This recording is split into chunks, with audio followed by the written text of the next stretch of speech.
razpravljanjem in predvsem v prvi vrsti čestitke oziroma izraženo veliko zadovoljstvo, da Umetnostna galerija Maribor, ki je seveda pod okriljem Mestne občine Maribor, tako ali drugače, ponovno zaznava tale kulturni dogodek vizualne umetnosti. Torej, dejansko, kot je povedal,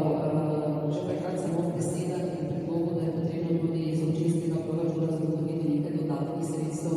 za zdaj poteka trienale, me je seveda prepričana. In danes,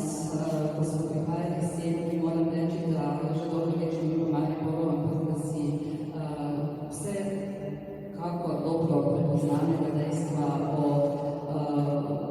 tem postindustrijskem spomeniku tukaj v mestu nisem znala predstavljati, kako izgleda kakšna razsežnost ima. There are ways in which artists are actively working to, in a way, are interested in these ideas of how can we activate the space to think about ecological stories, but by looking